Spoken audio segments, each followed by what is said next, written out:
arsala rasulahu bil huda wa dinil haqq liyudhhirahu 'ala dini kullih wa kafa billahi syahida. Asyhadu an la ilaha illallah wahdahu la syarikalah wa asyhadu anna Muhammadan abduhu wa rasuluh alladzi la nabiyya wa la rasula ba'dah. Allahumma shalli wa sallim ala sayyidina Muhammadin sahibir risalah wa ala alihi wa ashabihi wa man da'a bi da'watihi ila yaumil qiyamah. Amma ba'd. Bapak-bapak, ibu-ibu, para jamaah setia Masjid Taman Mutiara, ya, semoga Allah merahmati kita semua. Alhamdulillah, kita bersyukur di pagi yang berkah ini atas rahmatnya, atas karunia-Nya kita bertemu kembali di acara silaturahmi rutin bapak-bapak dan ibu-ibu setiap Ahad pagi. Insya Allah ini adalah salah satu di antara tabungan surga kita. Ya, amin. Salawat dan salam semoga dilimpahkan Allah kepada Nabi kita Nabi Muhammad SAW, kepada keluarganya, sahabatnya, tabi'in dan juga kepada kita semua. Alhamdulillah hari ini kita sehat, ya, dan semoga Allah akan senantiasa memenuhi segala kebutuhan kita, ya. Dan kita doakan saudara-saudara kita yang hari ini sedang sakit, ya, barangkali ada di antara kerabat kita, keluarga kita yang sedang kurang sehat, semoga Allah menghilangkan sakitnya dan mengembalikan sehatnya. Dan tidak lupa juga kita berdoa untuk saudara-saudara kita yang sedang berjuang, ya, di Gaza, Palestina. Semoga Allah memberikan kekuatan, ya, kesabaran, ketabahan. Karena ini situasi yang sungguh luar biasa. Situasi yang boleh jadi mungkin kita, ya, tidak akan kuat untuk menahannya, ya. Di tengah-tengah gempuran biadab yang dilakukan oleh orang-orang Yahudi, oleh tentara Israel, mereka harus bertahan, ya. Dan terakhir dikabarkan 100% Gaza itu kekurangan pangan, ya. Karena bantuan-bantuan yang disalurkan untuk mereka, ya, banyak yang kemudian ditahan, ya, sehingga bantuan itu tidak bisa masuk. Semoga Allah menguatkan mereka dan mudah-mudahan Allah membantu para pejuang di sana sehingga bisa menang di dalam peperangan perjuangan melawan orang-orang yang biadab ini, ya.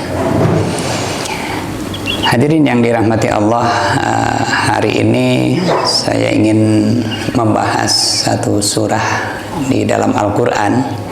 Ya, surah ini ada di juz terakhir, juz amma, yaitu surah At-Tin, ya. Bapak Ibu mungkin sudah hafal dengan surah ini. Nah, insya Allah pagi ini kita akan membahas apa isi daripada surah itu. A'udzubillahi minasyaitonirrajim. Ya, bismillahirrahmanirrahim. Wattini wazaitun wa turi sinin wa hadzal baladil amin. Laqad khalaqnal insana fi ahsani taqwim thumma radadnahu asfala safilin illal ladzina amanu wa amilus solihati lahum ajrun ghairu mamnun. Fama yukadzibuka ba'du biddin alaihissallahu biahkamil hakimin. Bapak dan Ibu yang dirahmati Allah, pada surah yang ke berapa itu, surah yang ke 96, ya, 95, surah yang ke 95 ini Allah Subhanahu wa Ta'ala bersumpah, ya, bersumpah pertama dengan menyebut dua nama buah-buahannya, watin, ya, demi buah tin, wazaitun, dan juga demi buah zaitun, ya. Hadirin yang dirahmati dan dimuliakan Allah, para ulama tafsir menjelaskan apabila Allah bersumpah dengan menyebut salah satu di antara makhluknya, di antara ciptaannya, maka apa yang disebut di dalam sumpah Allah itu penting. ya untuk kehidupan manusia. Allah bersumpah dengan menyebut nama buah tin, ya. Bapak Ibu pasti mungkin pernah merasakan ya bagaimana rasanya buah tin itu, ya. Mungkin di sini juga ada pohonnya, Pak. Ya. Kalau tidak ada, di masjid saya ada pohonnya, Pak. Ya, ini kalau berbuah nanti bisa Bapak ke sana untuk mencicipi. Kalau menurut saya rasanya sih dibandingkan dengan apel ya mungkin lebih enak apel ya, lebih enak buah apel. Kalau rasanya, buah tin itu mentahnya, bukan mentahnya. Kebanyakan kan sudah sudah dikeringkan ya. Jadi kebanyakan kita makan yang keringnya. Nah, tapi kalau freshnya itu mirip terong, Pak, terong bulat. Ya mirip, hanya kalau terong itu keras, nah kalau buah tin itu lembut. Jadi ketika dimakan lembut, enak dan seperti ada pasirnya gitu ya. Ya, seperti ada pasirnya. Ada biji-biji yang terasa ketika rasanya manis. Ya, manis tapi tidak terlalu manis. Ya, seperti manis jambu lah gitu, tapi tidak ada asam-asamnya, Pak. Itu buah tin. Nah, para ahli mengatakan bahwa buah tin ini adalah salah satu buah yang di dalamnya terdapat kandungan manfaat yang bagus untuk tubuh manusia. Ya, insya Allah pastilah itu ya. Nah, jadi buah tin itu. Kemudian yang kedua zaitun, buah zaitun. Nah, ini buah istimewa. Ini buah yang sangat istimewa.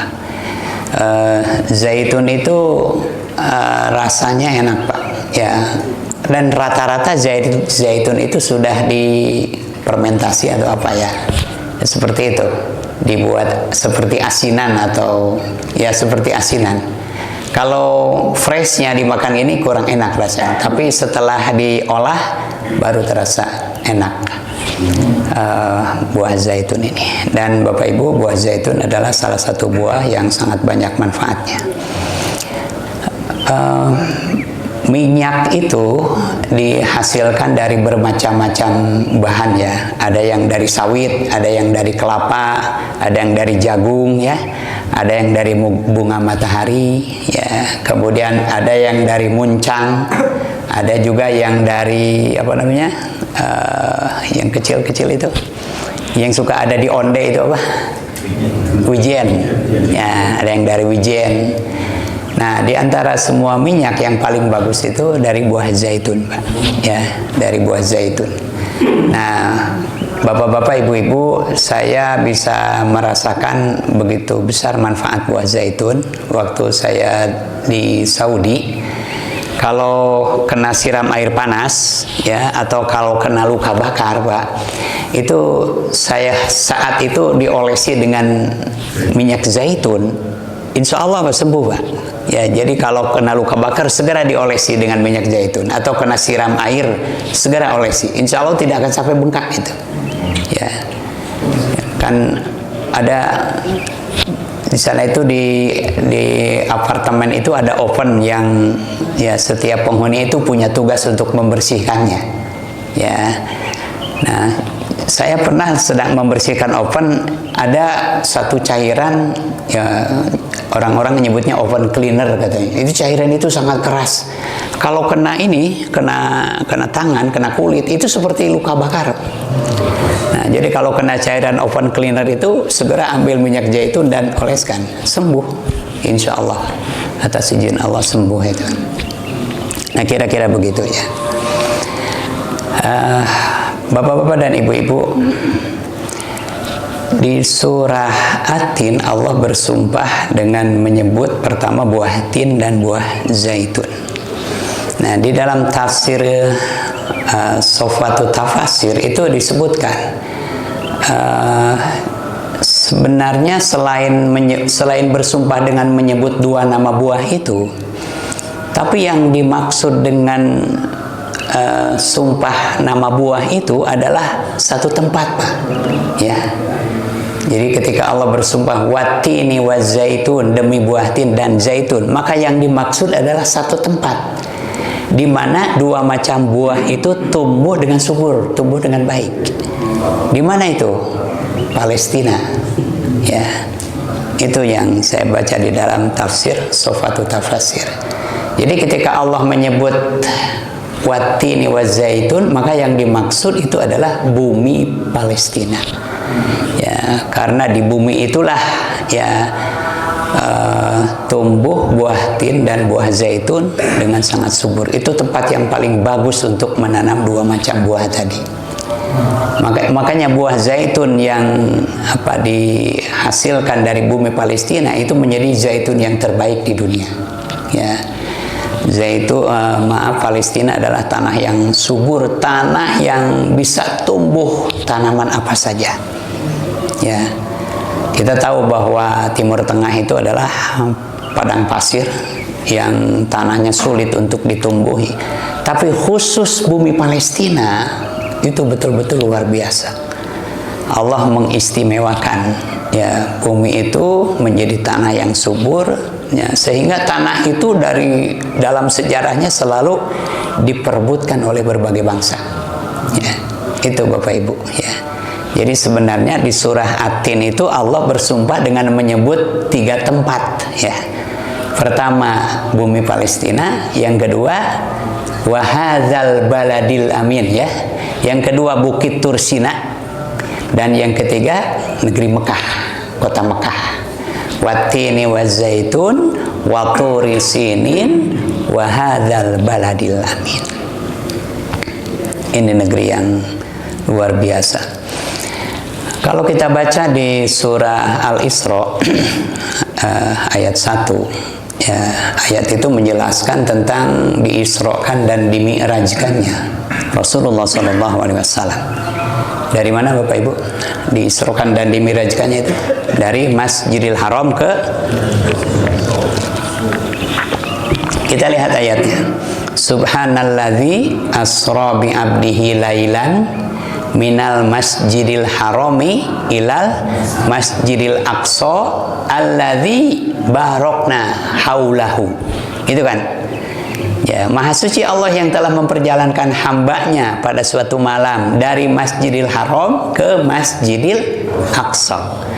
Nah, dari Masjidil Haram ke Masjidil Aqsa. Nah, untuk Masjidil Aqsa ada kalimat tambahan, Pak. Apa kalimat tambahannya? Alladzi barakna haulahu. Ya, Masjidil Aqsa yang kami berkahi sekelilingnya. Ya, ini ayat yang menjelaskan tentang keutamaan Masjidil Aqsa. Kalau Masjidil Haram tidak ada tambahannya kan? Minal Masjidil Harami ilal Masjidil Aqsa alladzi barakna haulahu. Ya, linuriyahu min ayatina, dan seterusnya. Jadi memang ini negeri yang luar biasa. Ini negeri yang diberkahi Allah. Ya, negeri di mana banyak para nabi dan para rasul dilahirkan di negeri itu. Ya, Masjidil Aqsa adalah menjadi kiblat pertama di dalam Islam, Pak. Ya. Masjidil Aqsa adalah tempat kelahiran dari Nabi Ishak, tempat kelahiran dari Nabi Yakub alaihissalam. Ya, Masjidil Aqsa juga adalah ya tempat ya di mana keluarga Imron pernah memimpin, karena memang Masjid Al-Aqsa itu pada saat itu menjadi pusat dari agama yang diturunkan Allah di bumi. Ya, ini Masjid Al-Aqsa. Ya, ini tempat yang luar biasa. Dalam satu hadis Rasulullah SAW pernah bersabda, la tasyuddur rihal illa bisalasati masajid. Jangan kalian bepergian kemana-mana, ya, jangan kalian bepergian ke tempat yang jauh, jangan kalian bepergian ke luar negeri sebelum kalian pergi ke salah satu dari 3 masjid tadi, yaitu Masjidil Haram, ya, Masjid Nabawi, dan juga Masjidil Aqsa. Ya. Ini hadisnya. Jadi bapak-bapak, ibu-ibu, ulah wakaka luar negeri, ya, mungkin begitu maksudnya. Ya, jangan dulu kita bepergian ke Amerika, ke Inggris sebelum kita pergi ke salah satu dari 3 masjid tadi. Hadis riwayat Imam Bukhari. Ya. Nah, ini memang tempat yang luar biasa, Masjidil Aqsa dan sekitarnya. Ya. Bapak dan Ibu yang dirahmati Allah, kalau kita lihat tentang Masjidil Aqsa, ya, ini digambarkan di Quran surah Al-Baqarah ayat yang ke-58, ya. Ketika Allah memerintahkan kepada Nabi Musa untuk membawa orang-orang Bani Israel dari Mesir, ya, ada yang mengatakan begini, ada seorang ustadz mengatakan begini, memang Palestina ini tanah yang dijanjikan untuk kaum Bani Israel, ya, betul nggak Pak? Ustaz, ya memang orang-orang Yahudi atau orang-orang dari keturunan Bani Israel itu memang mereka punya hak untuk tinggal di sana, ya, karena memang tanah itu adalah negeri yang dijanjikan Allah untuk kaum Bani Israel. Betul nggak Pak itu? Betul memang itu, ya, itu betul, ya. Di Quran surah Al-Maidah ayat yang ke-21, ya, Allah Subhanahu wa taala berfirman, ya, mengabadikan ucapan Nabi Musa kepada kaumnya. Nabi Musa itu kan nabi untuk Bani Israel, ya. Jadi Nabi Musa berkata, ya qaumid khulul ardal muqaddasata allati kataballahu lakum. Itu ayatnya. Jadi kata Nabi Musa, wahai kaumku, masuklah kalian ke bumi muqaddasah ini, ya, ke bumi Palestina ini, ke Baitul Maqdis ini, allati kataballahu lakum, ya, negeri yang memang telah ditetapkan Allah untuk kalian, ya. Jadi benar bahwa Palestina ini adalah bumi yang ditetapkan Allah untuk kaum Bani Israel. Tapi dulu Pak, ya, tapi begini, Nabi Yakub itu dilahirkan di Bani Israel itu siapa Pak? Bani Israel itu anak keturunan dari Nabi Yakub alaihi salam. Makanya disebutnya Bani. Bani itu keturunan. Israel itu artinya, itu bahasa Ibrani, artinya hamba yang soleh. Jadi keturunan hamba yang soleh.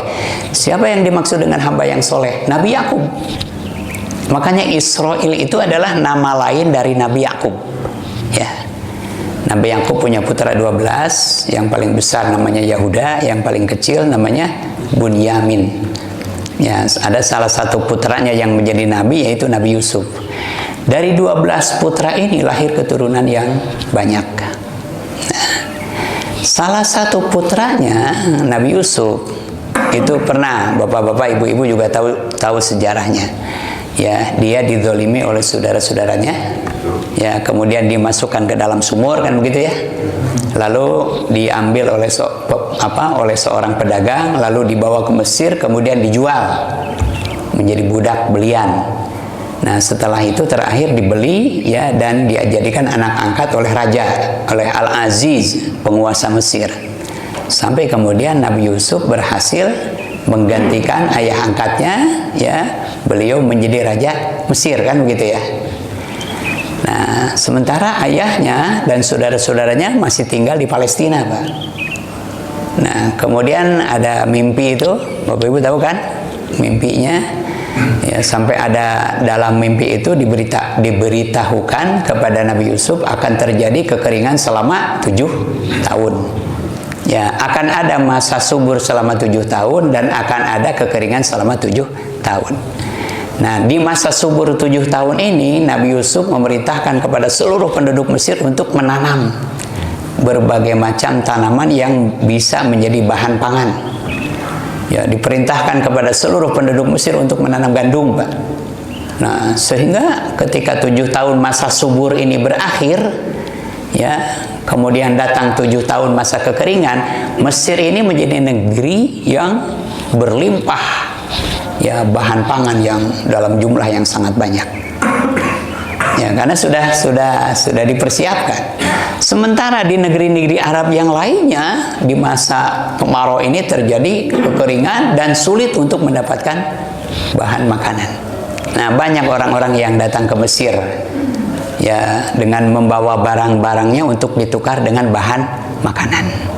Termasuk saudara-saudaranya dari Palestina ini, dari Kanaan ini. Ya, ayahnya Nabi Yusuf di Kanaan, di Palestina, menyuruh anak-anaknya untuk datang ke Mesir dengan membawa barang-barang yang akan ditukar dengan makanan. Kan begitu Pak ya? Singkat cerita, Nabi Yusuf tahu mereka adalah saudaranya. Lalu setelah itu, Nabi Yusuf membawa seluruh keluarganya, ayahnya, ibunya, saudara-saudaranya, kemudian tinggal di Mesir. Karena yang jadi rajanya adalah Nabi Yusuf. Nah, Bapak Ibu, 400 tahun kemudian, ya, keturunan dari Bani Israel ini berkembang biak, ya, sampai jumlahnya ratusan ribu orang, ya. Dan secara turun-temurun, nah, Nabi Yusuf yang menjadi raja Mesir itu turun-temurun kemudian menjadi raja selanjutnya. Sampai suatu saat, ya, kekuasaan Mesir ini diambil alih oleh penduduk asli Mesir, bangsa Kibti. Ini kan luar biasa Pak ya. Orang Bani Israel, pendatang, itu bisa menjadi raja di Mesir, ya, dan turun-temurun gitu. Ya, sampai dikatakan itu 400 tahun kemudian baru berpindah. Ya, kekuasaan diambil alih oleh penduduk asli Mesir. Penduduk asli Mesir itu bangsa Kibt, Pak. Kibti. Makanya kenapa Mesir itu bahasa Inggrisnya Egypt. Itu dari kata Kibt. Ya. Kibt itu penduduk asli Mesir. Dan yang menjadi rajanya saat itu adalah Fir'aun. Ya, Fir'aun. Ya, dalam sejarah apa Ramses II atau Tutankhamun gitu nama aslinya. Nah, di saat Fir'aun ini berkuasa, maka kaum Bani Israel saat itu menjadi bangsa yang tertindas, Pak. Ya, Fir'aun itu punya kebencian yang begitu besar kepada kaum Bani Israel. Ya, karena mereka pernah berkuasa di Mesir selama ratusan tahun, maka Fir'aun di situ tidak suka dan benci. Yang pada akhirnya Fir'aun menjadikan kaum Bani Israel ini bangsa Mesir, ya, penduduk Mesir kelas 20 Pak, mungkin ya, begitu. Saking tidak dihargainya. Ya, mereka dianggap seperti hewan. Bahkan Fir'aun pernah mengeluarkan kebijakan apa? Setiap bayi laki-laki yang lahir dari perempuan Bani Israel harus dibunuh. Ini kebijakan. Dibunuhnya apa? Dengan cara apa dibunuhnya? Dibunuhnya itu dengan cara disembelih, coba. Berarti dianggap seperti hewan. Wa idz najjaynakum min ali fir'auna yasumunakum su'al adzabi yudzabbihuna abna'akum wa yastahyuna nisa'akum wa fi dzalikum bala'um mir rabbikum adzim. Dan ingatlah ketika Allah menyelamatkan kalian wahai Bani Israel dari kekejaman rejim Fir'aun.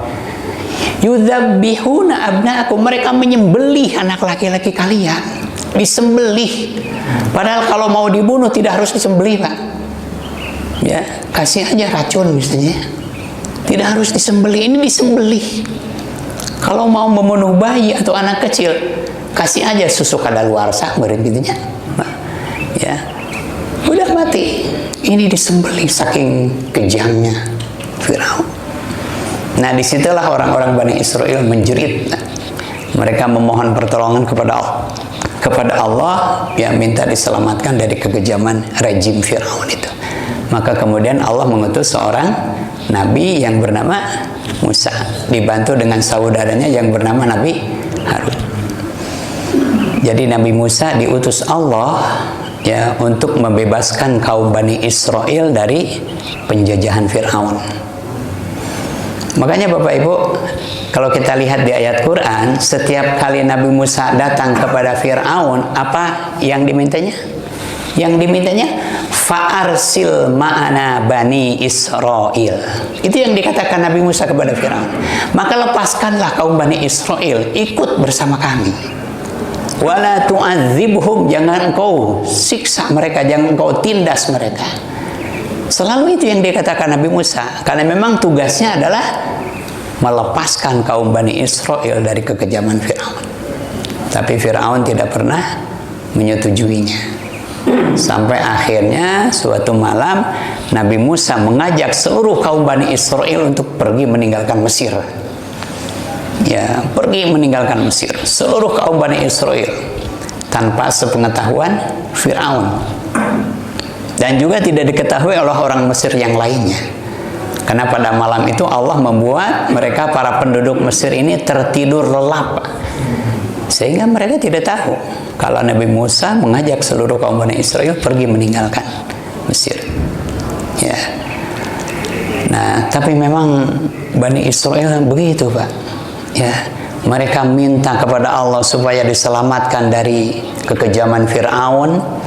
Ya, kemudian Allah mengutus nabinya Nabi Musa, lalu diajaknya orang-orang Bani Israel. Tapi setelah tiba di pantai, ya, setelah tiba di pantai, maka di situ tidak ada jalan. Ya, di situ orang-orang Bani Israel marah kepada Nabi Musa. Sampai orang-orang Bani Israel itu menuduh Nabi Musa itu sama dengan Fir'aun. Ya, kamu ini sama dengan Fir'aun. Kamu membebaskan kami dari kekejaman Fir'aun, tapi dengan tujuan untuk membunuh kami semua. Di depan itu lautan, mau apa? Ya. Sampai tokoh-tokoh Bani Israel itu bertanya kepada Nabi Musa, kemana Tuhanmu menyuruhmu pergi? Nabi Musa menunjukkan tongkatnya ke laut, Pak. Ke sana katanya. Tuhanku menyuruh kalian pergi ke sana, ke laut. Marah orang-orang Bani Israel ini. Ya. Kamu ini mau membunuh kami semua dengan menenggelamkannya ke laut. Nah, kemudian datang wahyu Allah, disuruhnya Nabi Musa memukulkan tongkatnya. Ya, fadrib bi'asokal bahar. Ya, fanfalaqo gitu ya. Maka pukullah dengan tongkatmu lautan itu. Tiba-tiba terjadi mukjizat yang luar biasa. Lautan itu terbelah sampai ke dasar laut. Ya, bahkan dasarnya itu tiba-tiba menjadi kering, Pak. Ya, kalau bekas air mestinya basah, ini mah kering. Ya, la daroka fiha ba'sam gitu ya. Yang dasarnya itu menjadi kering sehingga bisa dilewati. Maka Nabi Musa memerintahkan orang-orang Bani Israel untuk pergi berjalan melewati dasar lautan itu, sampai kemudian mereka tiba di pantai sebelah timur. Ya, kalau sekarang itu pantai pantai barat Saudi Arabia di Laut Merah, namanya Pantai Kulzum. Ya. Nah, setelah tiba di sana, kemudian tentara Fir'aun dan bala tentaranya datang, lalu mereka masuk ke celah itu. Ketika berada di tengah-tengah, kemudian Nabi Musa memukulkan kembali tongkatnya ke laut dan menenggelamkan seluruh tentara Fir'aun dengan Fir'aunnya. Itu singkat ceritanya. Ya, bapak-bapak, ibu-ibu, ya kalau kita melihat kelakuan kaum Bani Israel, bagaimana Allah menyelamatkan mereka dari musuh besar mereka Fir'aun. Nah, bagaimana Nabi Musa mengajak orang-orang Bani Israel keluar dari Mesir. Mau kemana, Pak? Keluar dari Mesir itu mau kemana? Ke Palestina. Ya, ke Palestina. Jadi Nabi Musa mengajak orang-orang Bani Israel untuk kembali ke tanah air mereka. Karena leluhur mereka, Nabi Yakub itu dilahirkan di Palestina. Jadi memang betul. Ya. Tapi di Palestina juga ada bangsa lain ya, yang bukan bangsa Yahudi, yaitu bangsa Palestina sendiri. Tapi memang itulah. Nah, apa yang terjadi, Pak, selama dalam perjalanan menuju Palestina?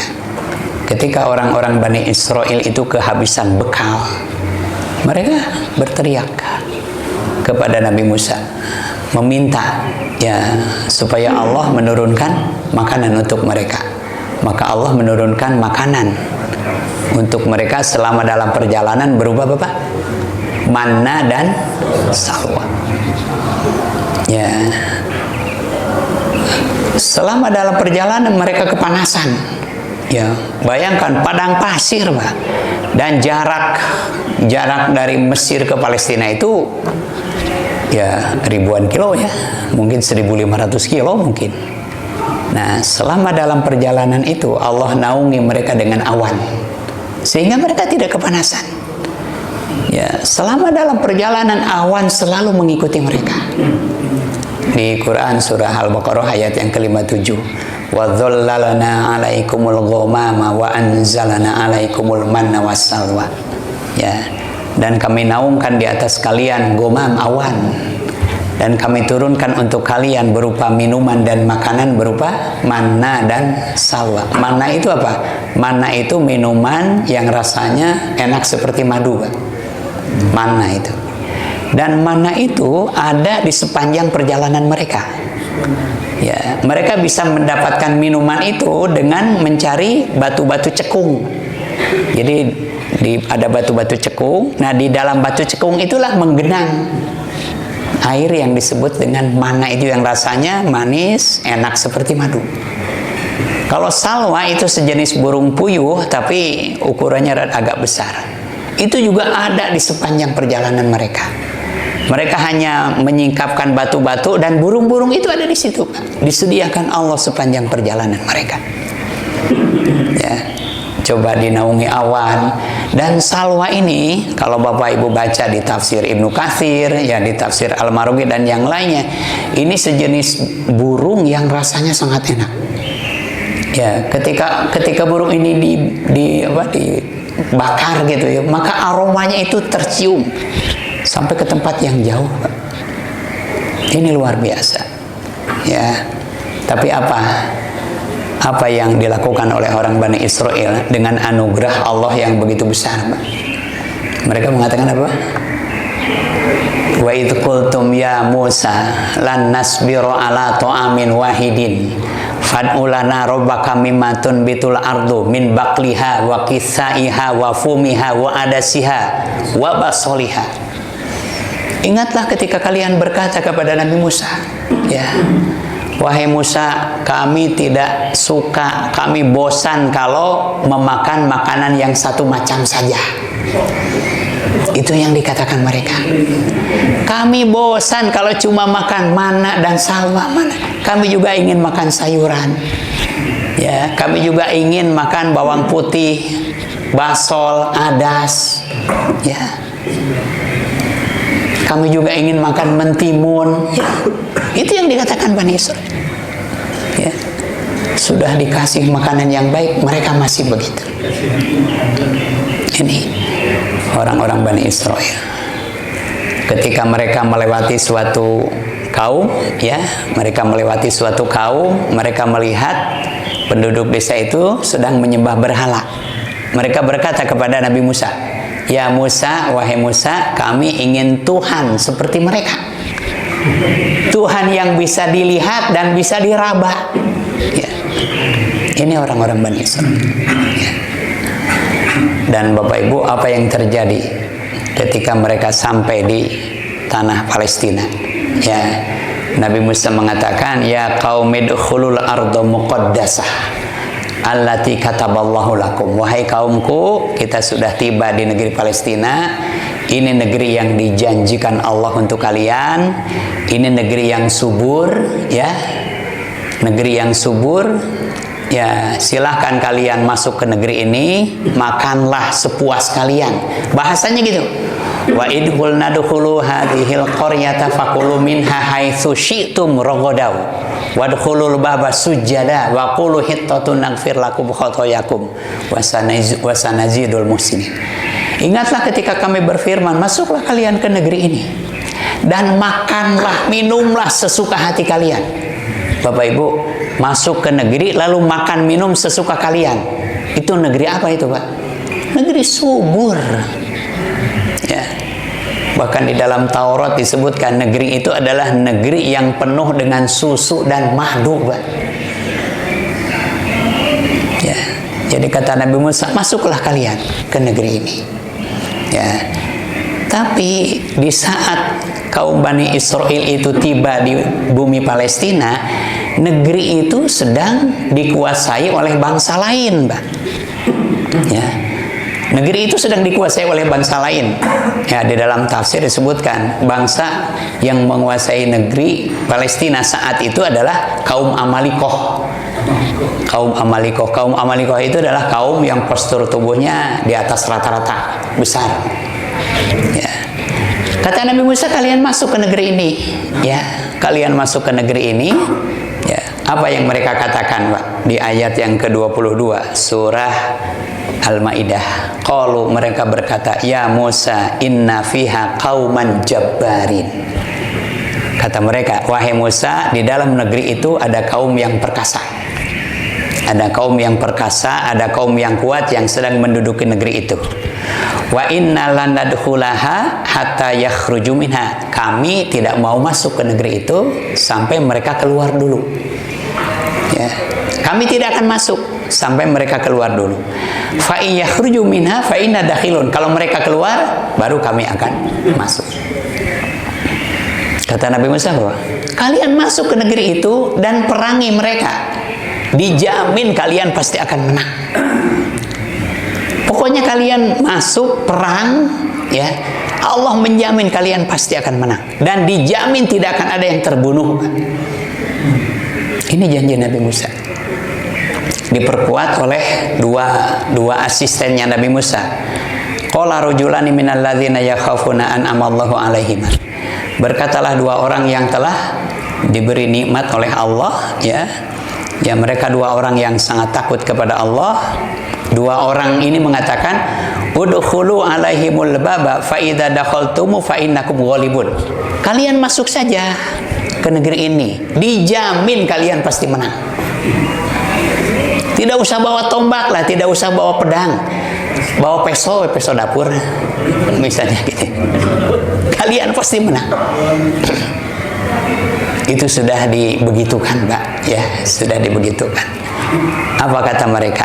Ya, di ayat yang ke-24 surah Al-Maidah. Qalu, mereka berkata, ya Musa, inna lan nadkhulaha abadan ma damu fiha. Wahai Musa, kami selamanya tidak akan mau memasuki negeri itu selama mereka berada di sana. Fadhhab anta wa rabbuka faqatila innaha huna qaidun. Kalau kamu maksa, ya, maka pergilah kamu berdua dengan Tuhanmu. Ya, kamu berdua perang dengan Tuhanmu, biarkan kami di sini duduk menunggu. Katanya begitu. Inilah. Kemudian apa yang terjadi, Pak, setelah itu? Setelah mereka menolak untuk masuk ke bumi Palestina, di ayat yang ke-26-nya Allah berfirman, fa innaha muharramatun alaihim. Maka setelah itu negeri itu diharamkan untuk mereka. Ini ayatnya. Betul, negeri itu Palestina itu bumi yang dijanjikan Allah untuk kaum Bani Israel. Tapi setelah itu, ya, setelah kejadian itu, maka Allah haramkan kaum Bani Israel memasuki negeri itu. Ya. Arba'ina sanatan yatihuna fil ardi. Selama 40 tahun kemudian mereka tersesat di padang pasir. Ya.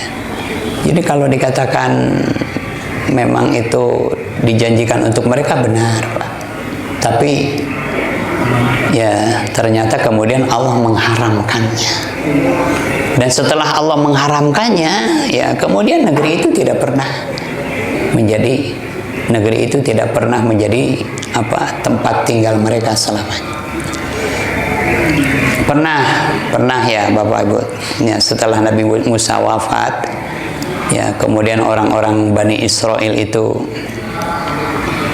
memohon kepada Allah, ya, di tempat di mana mereka tersesat, agar Allah menunjuk seorang raja yang akan memimpin mereka berperang melawan para penjajah itu. Tapi ketika diwajibkan kepada mereka berperang, tawallau, mereka berpaling, illa qalilan minhum, kecuali hanya sedikit. Ya. Kemudian Allah melantik seorang raja yang bernama Tolut. Ya. Tolut itu setelah Nabi Musa. Nah, kemudian Tolut mengajak beberapa kaum Bani Israel untuk berperang melawan kaum Amalikoh itu yang dipimpin oleh seorang raja yang bernama Jalut. Nah, baru disitulah kemudian ya Tolut berhasil mengusir kaum penjajah itu. Nah, ini bapak-bapak, ibu-ibu yang dirahmati Allah. Nah, Bapak Ibu, selama ratusan tahun ya sebelum sebelum negeri itu merdeka. Merdekanya Palestina itu tahun 1948. Nah, selama ratusan tahun sebelum itu bumi Palestina dikuasai oleh Inggris, ya. Begitu kan Bapak Ibu ya? Negeri itu dikuasai oleh Inggris. Dan selama Inggris berkuasa, maka yang tinggal di negeri itu adalah orang-orang Palestina. Tidak ada orang Yahudi yang mau tinggal di situ, Pak. Tidak ada. Nah, tahun 1946 ketika Inggris akan memberikan kemerdekaan, ya, maka orang-orang Yahudi meminta kepada pemerintah Inggris agar ya bumi itu, negeri itu diberikan kepada mereka. Ya.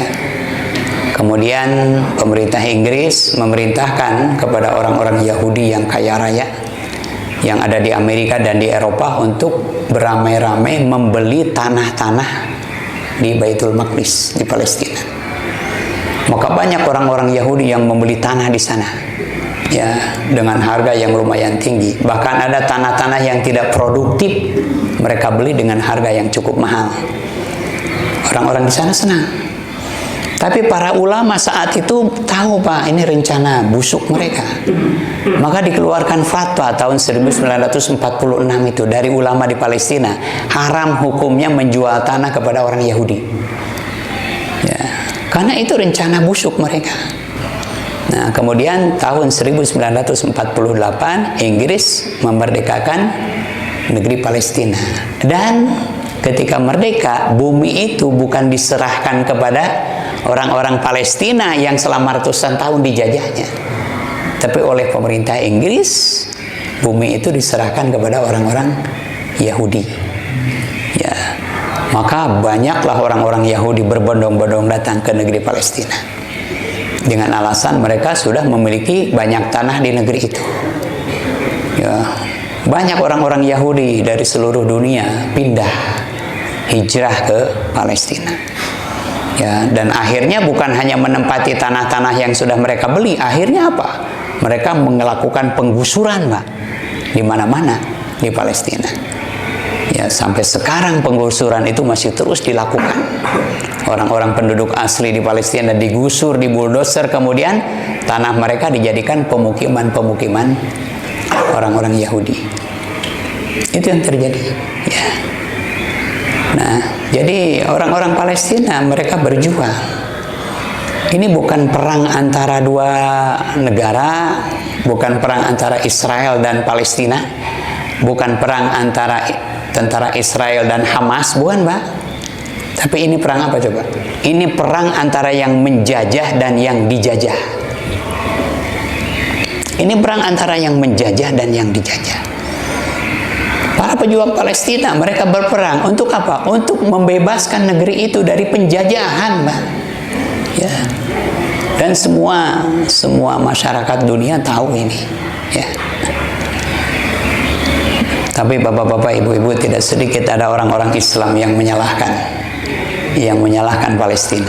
Ada orang-orang Islam yang mendiskreditkan orang-orang Hamas. Ini tidak sedikit. Bahkan ada narasi yang mengatakan dalam perang saat ini yang mendahului menyerang itu adalah Hamas. Betul nggak, Pak? Betul itu.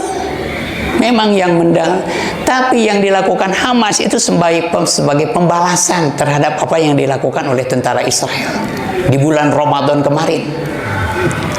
Mereka membantai orang-orang yang sedang melaksanakan sholat tarawih di Masjidil Aqsa, kan, Pak? Maka orang-orang Hamas membalas. Ya. Orang-orang Hamas itu melakukan penyerangan pertama sebagai balasan, yang kedua intinya itu adalah untuk memerdekakan bumi itu. Makanya tidak akan pernah ada damai, Pak, antara Yahudi, antara Israel dan Hamas. Ya, tidak akan. Kenapa? Karena cita-cita Hamas itu adalah memerdekakan negeri Palestina. Ya, cita-cita mereka yang diinginkan mereka apa? Meminta supaya orang-orang Israel itu pergi meninggalkan bumi Palestina. Itu makanya tidak akan pernah ada damai. Dan ini kejadian sekarang ini luar biasa. Ya, Bapak Ibu, seringkali kita mendapatkan berita itu dari media dari media-media internasional yang kebanyakan pendukung Israel ya. Ya, dari CNN, dari yang kebanyakan lah tidak benar. Tapi ada berita-berita yang menjelaskan tentang kejadian yang sebenarnya. Misalnya seperti berita dari Al Jazeera, tapi yang dalam bahasa Arabnya, Pak. Al Jazeera itu kan ada dua, ada berita dalam bahasa Arab, ada yang bahasa Inggris. Kalau bahasa Inggrisnya ya mau biasa aja beritanya, tapi yang dalam bahasa Arabnya ini beda. Ya. Nah, seringkali bahkan tidak sedikit umat Islam yang menyalahkan orang-orang Hamas. Bahkan bukan hanya umat Islam, banyak juga para ulama yang menyalahkan Hamas. Ya. Menyalahkan kenapa orang-orang Hamas ini bertahan untuk tinggal di situ, kenapa orang-orang Palestina ini tidak hijrah, Pak. Begitu kan? Mohon maaf, seperti orang-orang Salafi, punten, mereka menyalahkan orang-orang Palestina, kenapa tidak hijrah? Dan ada cukup banyak beberapa negara Teluk ya yang bersedia untuk menyediakan tempat. Jadi ada beberapa negara Teluk, mereka mau menyediakan satu tempat ya untuk orang-orang Palestina jika mereka mau pergi meninggalkan negeri itu. Seperti yang sudah putus asa gitu. Udahlah, kalian tidak akan menang melawan Israel. Ya, sudahlah. Negeri itu sudah dikuasai oleh bangsa mereka. Sudah, kalian lepaskan aja. Ya, kami sediakan nih negeri untuk kalian. Ya, kami siapkan. Semua udah disiapin nih. Udah, kalian tinggal supaya tidak lagi terjadi peperangan. Begitu beberapa usul negara Teluk itu begitu. Ya, kami akan cukupi kebutuhan kalian. Sudah, tetap kalian di situ punya negeri yang bernama Palestina. Tapi bukan di Palestina. Ya, kalian bisa tinggal dengan nyaman, damai, tidak lagi terjadi peperangan, sudah pindah saja. Itu, Pak. Dan salah satu negara yang mengusulkan itu adalah Saudi Arabia. Ya. Bapak Ibu, untuk apa mereka punya negara Palestina kalau di dalamnya tidak ada Masjidil Aqsa? Ya. Negeri tempat mi'rajnya Rasulullah, itu kan Pak ya? Negeri yang diberkahi sekelilingnya, ya, negeri yang sangat dimuliakan oleh orang-orang Islam. Bahkan satu sholat di Masjidil Aqsa itu sama dengan 1000 sholat di tempat lain. Apakah rela orang-orang Islam menyerahkan negeri yang berkah ini kepada pihak musuh? Bapak Ibu, Syekh Ahmad Yasin ya, itu seorang ulama Palestina yang terbunuh ya karena pengoboman tentara Israel. Jadi beliau sedang mengadakan pengajian seperti ini ya, di waktu subuh, Pak, itu dibom tempat pengajiannya, dan semua yang ikut pengajian itu meninggal dunia semua, termasuk Syekh Ahmad Yasinnya itu.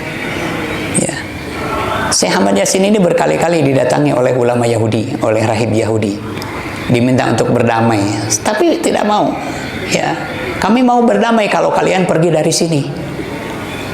Dan Syekh Ahmad Yasin mengatakan Israel akan hilang. Itu menurut ramalan beliau. Israel akan hilang dari peta dunia tahun 1926. Tahun 2026. Ya.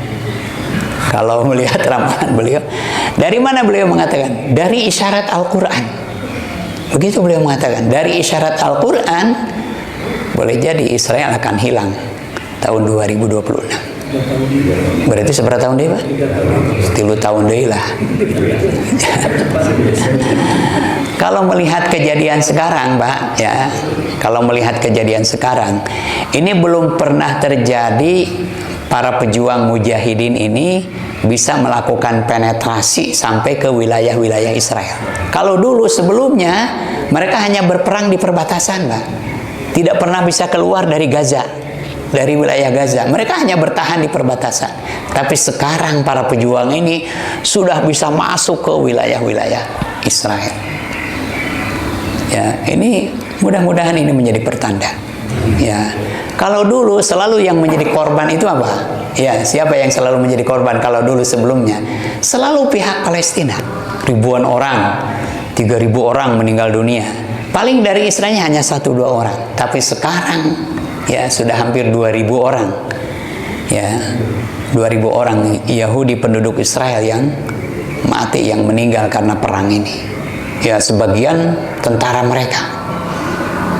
Ya, Tel Aviv ya oleh pemerintah Israel dikatakan sebagai negeri yang paling aman.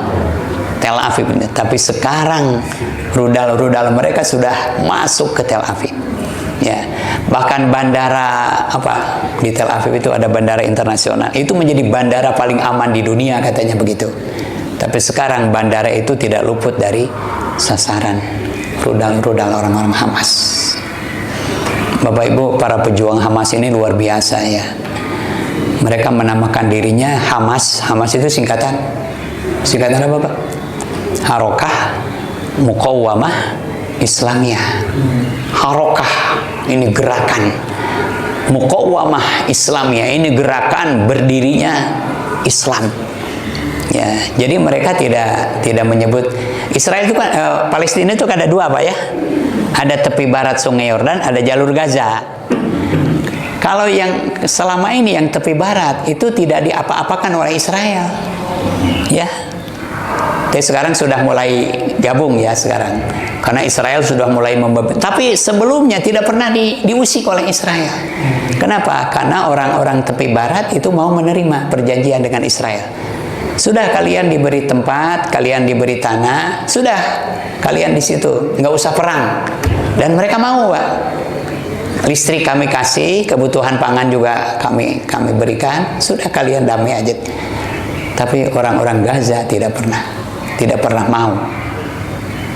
Makanya beda, kalau di tepi barat itu PLO ya, kalau di Gaza itu Hamas. Hamas itu tidak menyebutkan Palestina Pak di dalam, jadi Hamas tidak ada nama Palestinanya, karena memang tujuan dari organisasi ini adalah menegakkan Islam ya di bumi Palestina. Jadi Islamnya yang tegak. Ya, ini isyarat. Dan bagaimana para pejuang ini ya bertempur ya dengan gagah berani. Ya kita lihat di berita-berita. Ya ada yang berbahasa Arab, bapak-bapak, ibu-ibu, sampai apa yang terjadi sekarang? Para tentara Israel ini ketakutan, Pak. Ya, banyak tentara Israel yang menolak untuk dikirim ke medan perang melawan orang-orang Hamas. Bahkan mereka sampai terkencing-kencing. Ya, saking takutnya, bahkan mereka sampai mohon maaf ada yang BAB di celana saking takutnya. Ini tentara Israel. Bahkan para tentara bayaran pun mengatakan, ya kami dikirim ke Palestina beda dengan kami dikirim ke Ukraina. Kalau di Ukraina kami berhadapan dengan tentara, sama-sama tentara. Tapi kalau di Palestina kami berhadapan dengan para militan. Yang mereka datang bukan untuk mencari hidup, Pak.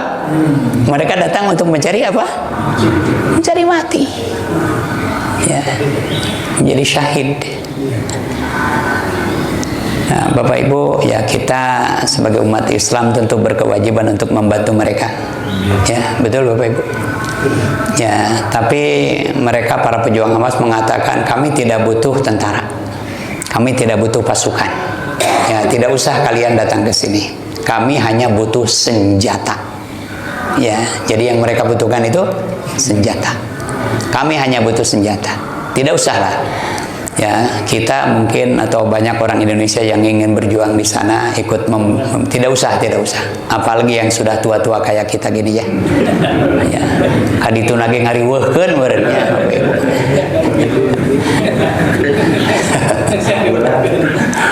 Ikut berjuang, ikut jihad. Selama di sana ngan batuk we terusnya. Orang ngendap-ngendap untuk perang melawan mereka, ya batuk terusnya tuh kanyahoan.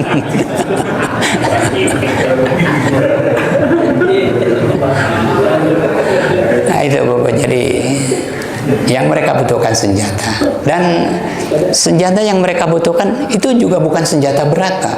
Jadi orang-orang Hamas itu tidak punya tank, ya, mereka juga tidak punya mortir, tidak punya senjata berat, apalagi pesawat terbang. Kenapa? Karena senjata peralatan perang berat itu tidak bisa masuk ke Gaza, ya. Mereka hanya butuh senjata, granat, RPG, ya. Dan yang luar biasa apa? Banyak senjata-senjata yang digunakan oleh pejuang Hamas itu buatan Amerika, Pak. Bahkan sudah diberi nomor seri. Dari mana senjata itu? Mereka punya Stinger, rudal Stinger. Rudal Stinger itu kan untuk menembak pesawat terbang.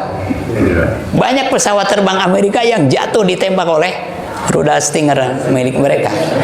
Amerika marah, Pak. Itu dari mana orang-orang Hamas punya senjata mereka? Ternyata itu senjata yang dikirim ke Ukraina, lalu oleh pejabat Ukraina dijual, Pak. Ya, dibelokkan, bukan dipakai perang, dijual. Dijual di pasar gelap, ya, kemudian dibeli dan dikirim kepada marah itu Amerika itu. Ini yang luar biasa, ya. Nah, mereka dulu, kalau dulu rudal yang dimiliki itu hanya buatan mereka sendiri, tapi sekarang sudah ada rudal-rudal yang dikirim dari Iran. Ya, ada rudal-rudal yang dikirim dari Korea Utara, Pak. Ya. Dan Korea Utara ini senjatanya canggih-canggih. Korea Utara ini kan negara yang tidak peduli rakyatnya, Pak. Yang mereka pedulikan bikin senjata. Ya. Erek rakyatna ripuh, rek sangsara, tidak pedulikan begitu. Nah, ini jadi Bapak Ibu, kalau tidak salah hari ini katanya ada aksi bela Palestina di Cimahi, ya, rencananya jam 7 katanya dimulai, ya, dari sana mungkin dari arah barat sampai rencananya ke Cihanjuang, kemudian kumpul di, katanya begitu, ya, tidak jadi diarahkan kemana? Ke Raja Wali, Taman Segitiga Pasar Anggrek. Wah, tuh macet dirinya memberen. Air pasar minggu banyak. Ya, mudah-mudahan Allah menolong. Dan tidak sedikit, ya, kam min fi'atin qalilatin ghalabat fi'atan katsiratan biidznillah. Tidak sedikit pasukan yang jumlahnya sedikit bisa mengalahkan pasukan yang jumlahnya banyak dengan izin Allah. Yang menentukan kemenangan bukan lengkapnya peralatan perang, bukan banyaknya jumlah pasukan, tapi yang menentukan kemenangan adalah Allah Subhanahu wa taala. Demikian Bapak Ibu, mudah-mudahan ini belum tamat berarti, ya, baru watini wa zaitun. Nanti kita teruskan, ya Bapak Ibu. Kalau ditamatkan sampai jam 8 kali, Pak, ya. Demikian Bapak Ibu, subhanakallahumma wa bihamdika asyhadu an la ilaha illa anta astaghfiruka wa atubu ilaik. Wassalamualaikum warahmatullahi wabarakatuh.